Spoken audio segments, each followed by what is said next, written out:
नमस्कार। आप सभी का टेस्ट पेपर में स्वागत है। हर संडे को अपना टेस्ट पेपर होता है।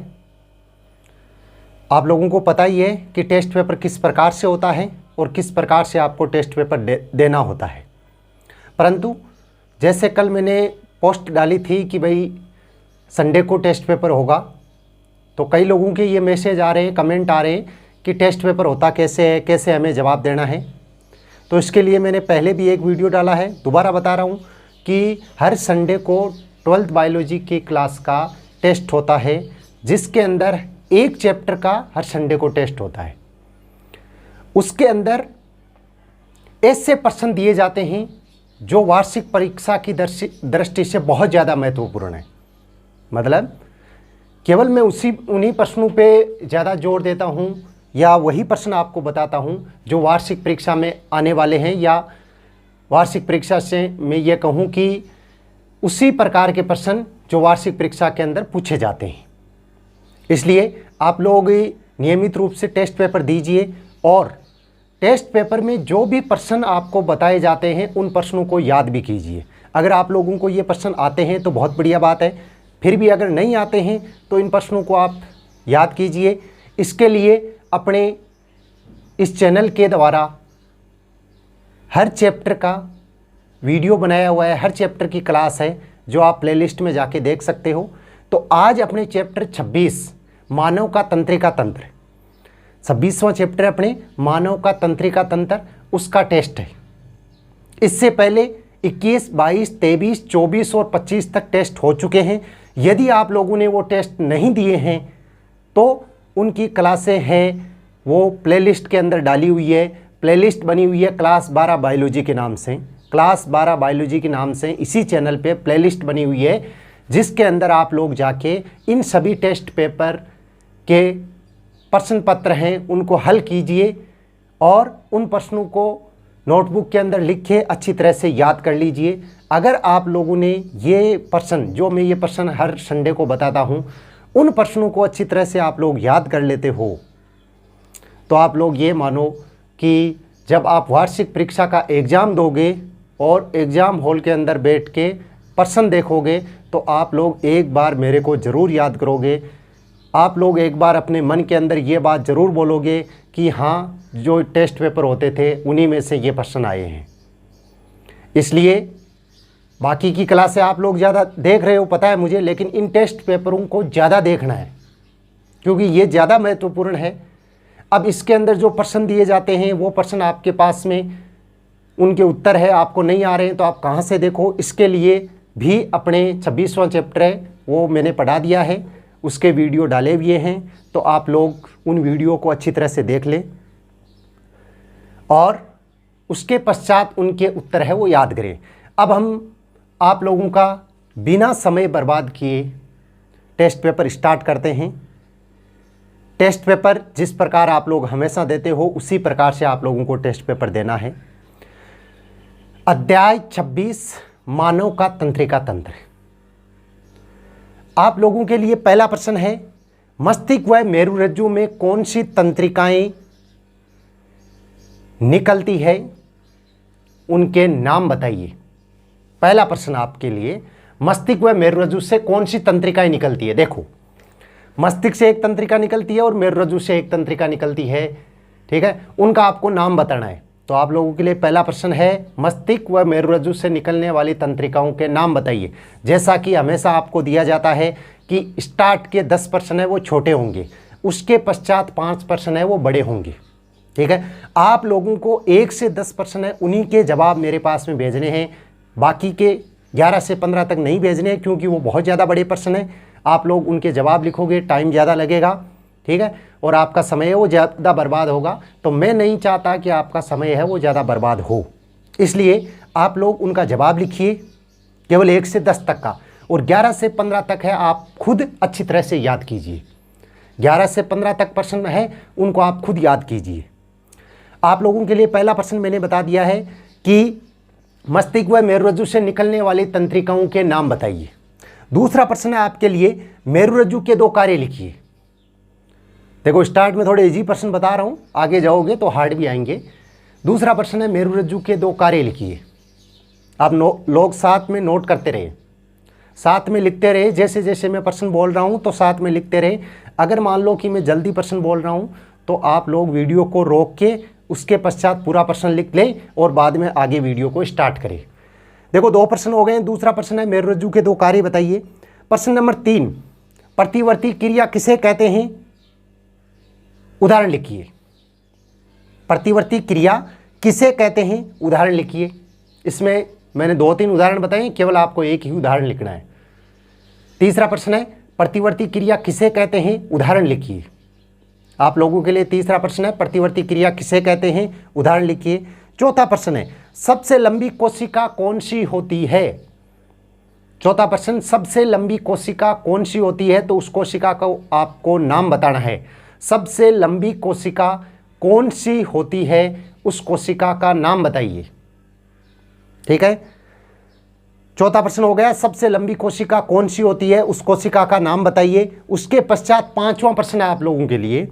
5वां प्रश्न है मस्तिष्क की गुहाओं में भरे तरल का नाम बताइए। बहुत ज़्यादा इंपॉर्टेंट प्रश्न है कि मस्तिष्क की गुहाओं में भरे तरल का नाम बताइए। 5वां प्रश्न 2 बार पहले ये बोर्ड एग्जाम के अंदर प्रश्न पूछा जा चुका है और हम कभी ये ना सोचे कि पिछली बार आ गया या उससे पिछली बार आ गया तो अब नहीं आएगा।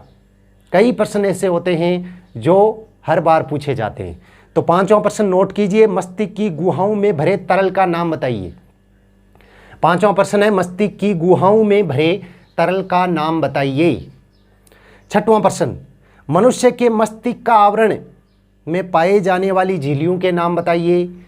6वां प्रश्न, मनुष्य के मस्तिष्क का आवरण में पाई जाने वाली झिल्लियों के नाम बताइए। देखो 6वां प्रश्न है मनुष्य के मस्तिष्क का आवरण में पाई जाने वाली झिल्लियों के नाम बताइए। मनुष्य के मस्तिष्क का आवरण में पाई जाने वाली झिल्लियों के नाम बताइए। प्रश्न नंबर 6 कंप्लीट हो चुके हैं। अब है प्रश्न नंबर 7, मनुष्य में कुल कितनी कपाल तंत्रिकाएं पाई जाती है? देखो केवल संख्या बतानी है आपको कि मनुष्य में कुल कितनी कपाल तंत्रिकाएं पाई जाती है। ठीक है, प्रश्न नंबर 7 में आपको संख्या बतानी है कि मनुष्य में कुल कितनी कपाल तंत्रिकाएं पाई जाती है। बहुत इजी प्रश्न है लेकिन उतना ही ज़्यादा महत्वपूर्ण भी है। कई प्रश्न ऐसे होते हैं जो दिखने में बहुत ज़्यादा इजी होते हैं लेकिन एग्ज़ाम की दृष्टि से वो प्रश्न बहुत ज़्यादा इंपॉर्टेंट हो जाते हैं। ठीक है, तो देखो प्रश्न नंबर 7 हो गया, मनुष्य में कुल कितनी कपाल तंत्रिकाएं पाई जाती है। अगला नेक्स्ट प्रश्न है प्रश्न नंबर 8, संवेदी तंत्रिका कोशिका किसे कहते हैं? 8वां प्रश्न है संवेदी तंत्रिका कोशिका किसे कहते हैं? 8वां प्रश्न है संवेदी तंत्रिका कोशिका किसे कहते हैं। 9वां प्रश्न, मनुष्य में प्रतिवर्ती क्रिया को कौन नियंत्रित करता है?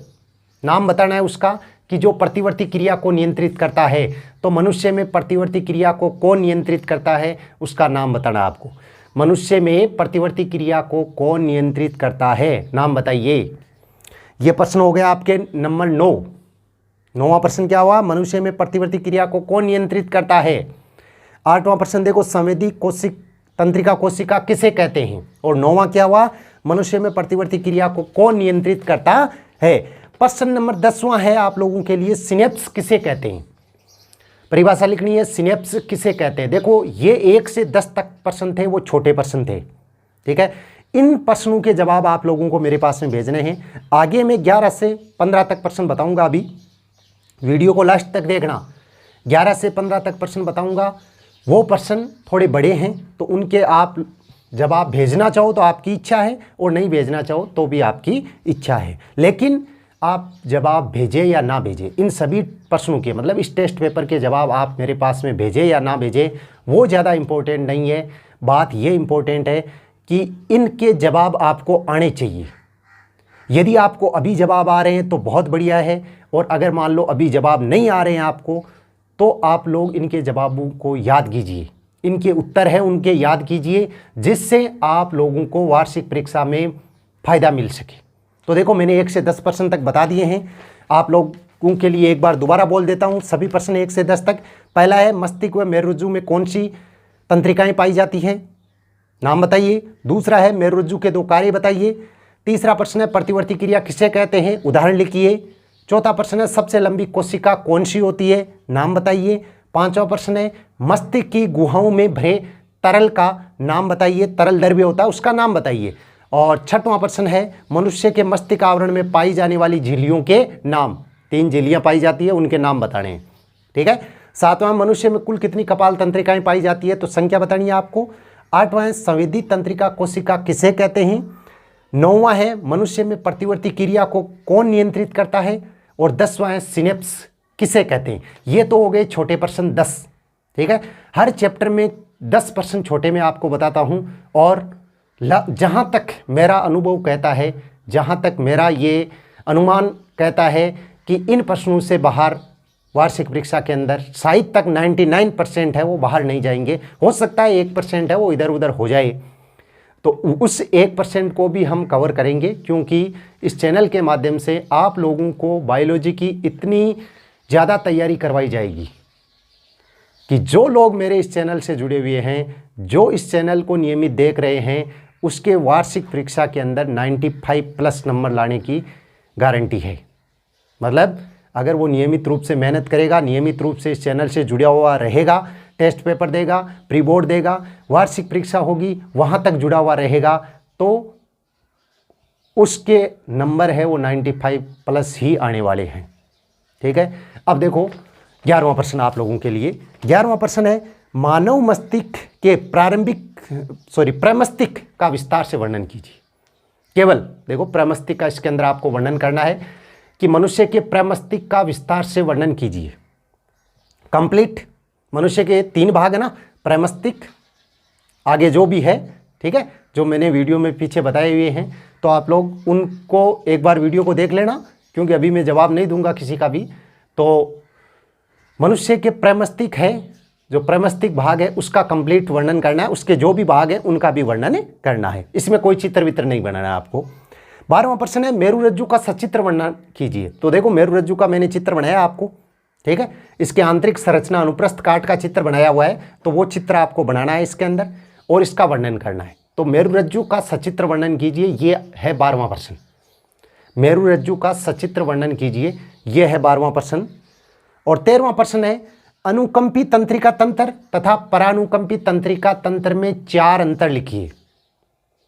अनुकंपी तंत्रिका तंत्र तथा परानुकंपी तंत्रिका तंत्र में 4 अंतर लिखिए। यह है आप लोगों के लिए 13वां प्रश्न। 13वां प्रश्न है अनुकंपी तंत्रिका तंत्र तथा परानुकंपी तंत्रिका तंत्र में 4 अंतर लिखिए। ये 13वां प्रश्न है, नोट कर लीजिए। अनुकंपी तंत्रिका तंत्र तथा परानुकंपी तंत्रिका तंत्र में 4 अंतर लिखिए। 14वां प्रश्न प्रतिवर्ती क्रिया की क्रियाविधि लिखिए। 14वां प्रश्न प्रतिवर्ती क्रिया की क्रियाविधि लिखिए। प्रतिवर्ती क्रिया की क्रियाविधि लिखिए, यह है 14वां प्रश्न आप लोगों के लिए। 15वां प्रश्न जो लास्ट प्रश्न है इस टेस्ट पेपर का, मस्तिष्क के ऊपर से मस्तिष्क का आवरण को हटा दिया जाए तो क्या प्रभाव होगा। 15वां प्रश्न है कि यदि मस्तिष्क के ऊपर से मस्तिष्क का आवरण को हटा दें तो उसका शरीर पर क्या प्रभाव पड़ेगा। यदि मस्तिष्क के ऊपर से मस्तिष्क का आवरण है उसको हटा दिया जाता है तो शरीर पर क्या प्रभाव पड़ता है, यह है 15वां प्रश्न, ठीक है। एक बार 11 से 15 तक दोबारा प्रश्न बोल रहा हूं, ठीक है। अभी कुछ इंपॉर्टेंट बातें हैं वो मैं आपको बताऊंगा, तो 1-2 मिनट अपना टाइम निकाल के ये पूरा देखना वीडियो कंप्लीट। देखो 11वां मानव मस्तिष्क के प्रमस्तिष्क भाग का वर्णन करना है। 12वां है मेरुरज्जु को सचित्र समझाइए। 13वां है अनुकंपित तंत्रिका तंत्र तथा परानुकंपी तंत्रिका तंत्र है, उसमें 4 अंतर लिखिए। 14 प्रतिवर्ती क्रिया की क्रियाविधि लिखिए। और 15वां है मस्तिष्क के ऊपर से मस्तिष्क का आवरण हटा दिया जाए तो क्या प्रभाव पड़ेगा, ठीक है। ये हो गए अपने प्रश्न 15, ठीक है। आप लोगों को मैं बार बार बता रहा हूं कि मैंने इसमें कौन कौन से चैप्टर करवा दिए हैं, आप लोगों को पता ही है कौन कौन से चैप्टर हो गए हैं। मैंने 28, 29, 30 चैप्टर छोड़े हैं, तो उसका कई लोग जवाब पूछ रहे हैं कि वो मैंने क्यों छोड़े हैं, तो उसका जवाब मैंने पहले वाला वीडियो था उसके अंदर दिया है। क्यों छोड़े हैं, क्योंकि 31वां और 32वां चैप्टर है, जब हम वो पढ़ेंगे तभी हमारे 28वां चैप्टर है वो समझ में आएगा, और कंप्लीट समझ में तभी आएगा जब हम पहले ये चैप्टर पढ़ेंगे। मतलब जैसे हम पहले स्टार्ट करते हैं, ठीक है, तो जब हम स्टार्ट करते हैं तो हमें स्टार्ट में जो आता है उसको समझना पड़ता है। ये नहीं कि लास्ट से हम समझना स्टार्ट कर लें, और यदि लास्ट से आप लोग समझना स्टार्ट करोगे तो आप लोगों के कभी समझ में नहीं आएगा, ठीक है। इसलिए हमें स्टार्ट से ही समझना पड़ता है, और स्टार्ट से समझते समझते हम लास्ट तक पहुंचते हैं। तो हम भी इसी चैनल के माध्यम से इसी प्रक्रिया से मतलब लास्ट तक समझते हुए पहुंचेंगे और अपना सिलेबस है वो कंप्लीट करेंगे। कई बार यही प्रश्न पूछते हैं कि सिलेबस कंप्लीट होगा। बिल्कुल 100% आप लोगों का सिलेबस है वो कंप्लीट होगा। आप लोग निश्चित रहिए और नियमित रूप से इस चैनल से जुड़े हुए रहिए। जितने भी चैनल के वीडियो हैं उनको अपने साथीगण हैं, साथ में पढ़ने वाले हैं, उनके साथ में शेयर कीजिए, जिससे वो भी इन क्लासों का ज़्यादा से ज़्यादा लाभ उठा सके। तो अपने साथ में जितने भी जान पहचान वाले 12th बायोलॉजी के स्टूडेंट हैं उनको ये वीडियो शेयर कीजिए, या फिर कोई कंपटीशन की तैयारी कर रहा है तो उसको भी इस वीडियो के बारे में बताइए, क्योंकि उसको भी इन वीडियो से बहुत ज़्यादा बेनिफिट मिलेगा। तो ये टेस्ट पेपर आप लोगों के लिए था। आगे की क्लासें हैं वो नियमित रूप से चल ही रही है आप लोगों के लिए, तो नियमित रूप से इन क्लासों से जुड़े हुए रहिए। धन्यवाद। जय हिंद।